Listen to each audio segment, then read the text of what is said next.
Olá, boa tarde, boa segunda-feira. No ar, Boletim Primavera. Aprovada a medida provisória que altera a taxa de juros para novos empréstimos concedidos pelo BNDES. A nova taxa de longo prazo vai substituir a taxa de juros de longo prazo a partir de 1º de janeiro do ano que vem. A nova taxa foi aprovada no Senado por 36 votos a 14 e vai agora à sanção presidencial. A TLP é considerada mais próxima do que é praticado no mercado financeiro. A taxa anterior, conhecida como TJLP, oferecia juros menores nos financiamentos do BNDES aos empresários.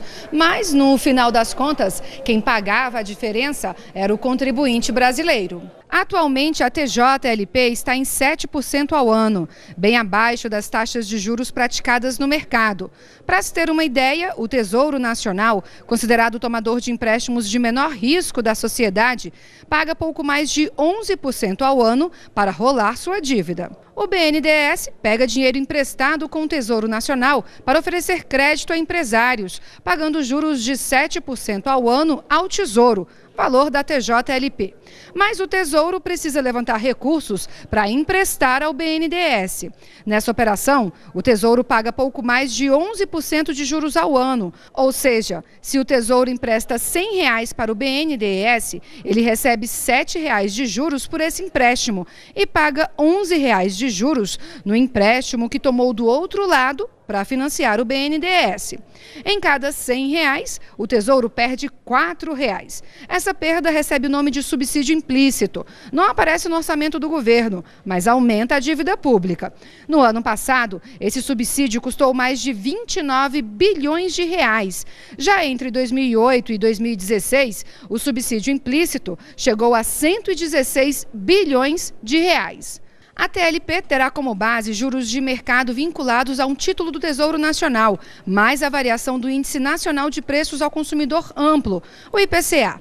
A substituição da TJLP para a TLP será gradual e deverá ser concluída em 5 anos. O presidente em exercício, Rodrigo Maia, homologou o Acordo de Recuperação Fiscal do Rio de Janeiro, que prevê o aumento de receitas e a redução de despesas. Confira. O estado do Rio de Janeiro ganhou um alívio nas contas públicas. O governo federal autorizou a suspensão do pagamento da dívida do estado com a União até o final de 2020. Com todas as medidas previstas, o ajuste fiscal que será feito pelo Rio de Janeiro chegará a 63 bilhões de reais. Com a ajuda do governo federal, o estado vai poder usar os recursos para superar a grave crise financeira e equilibrar as contas. Esse é o primeiro passo de outros passos que nós vamos ter que tomar em conjunto, né?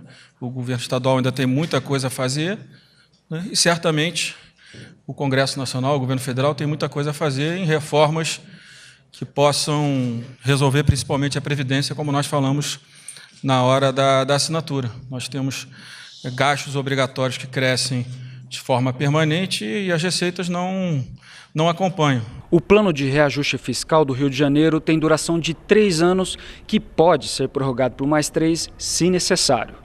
Como contrapartida à suspensão do pagamento da dívida com a União, o governo do Rio se compromete, por exemplo, cortar gastos públicos e promover aumento de receita. Em 2017, o rombo nas contas do estado do Rio de Janeiro soma 16 bilhões de reais, valor que, se nada fosse feito, chegaria a 63 bilhões em 2020. O plano de recuperação fiscal prevê o aumento de receitas por meio de alterações de alíquotas e maiores contribuições. Serão 1,5 bilhão em 2017, chegando a 9,4 bilhões em 2020. Cortes de despesas de 350 milhões em 2017, chegando a 3 bilhões em 2020. Também está previsto a moratória da dívida do Estado com a União durante o regime, o que deve gerar uma economia de 5 bilhões em 2017 e 6,6 bilhões em 2020. Além da concessão de empréstimos ao Rio de Janeiro, que vão ser coordenados pelo BNDES e negociados com bancos públicos e privados, nos valores de 6,6 bilhões em 2017 e 4,5 bi em 2018. A Companhia Estadual de Água e Esgoto do Rio de Janeiro será dada como garantia. O ministro da Fazenda espera que a medida recupere o equilíbrio fiscal do Estado. Em resumo, o Estado volta a pagar suas contas em dia, volta a pagar, seja fornecedores, seja salários, seja pensões e seja demais despesas do Estado, aposentadorias, etc. E o fato é que, a partir daí, o Estado começa a voltar à normalidade, que, conjugado com a recuperação econômica do país já em curso, e o crescimento da economia e consequente recuperação da receita do Estado, nós teremos uma normalização das atividades do Estado do Rio de Janeiro. Depois de 6 dias de viagem à China, o presidente Michel Temer está a caminho do Brasil. Além da visita de Estado a Pequim, Temer participou em Xiamen da reunião de cúpula do BRICS. No último dia de encontro do bloco, o presidente destacou a importância do diálogo e da cooperação para um mundo de justiça e paz. Desenvolvimento comum. Esta foi uma das principais bandeiras levantadas pelo BRICS na cúpula de Xiamen, na China. O verdadeiro desenvolvimento sustentável é necessariamente compartilhado. Este é, aliás, o objetivo último do BRICS: compartilhar desenvolvimento. E para que esta meta seja alcançada, nada melhor do que ampliar as discussões e buscar a maior legitimidade possível. Foi por isso que o BRICS convidou 5 países para representar as economias emergentes e em desenvolvimento. Foram eles México, da América Latina, Egito e Guiné, da África, Tailândia, do Sudeste Asiático e Tajiquistão, da Ásia. No encontro, os líderes, entre eles o presidente Michel Temer, reafirmaram o compromisso com instrumentos que possam disseminar o desenvolvimento econômico e social no mundo, o Acordo de Paris sobre mudança do clima e a Agenda 2030 para o desenvolvimento sustentável das Nações Unidas. É dessa forma, com responsabilidade e abertura, que o Brasil continuará a trabalhar para alcançar os objetivos da Agenda 2030 para o desenvolvimento sustentável.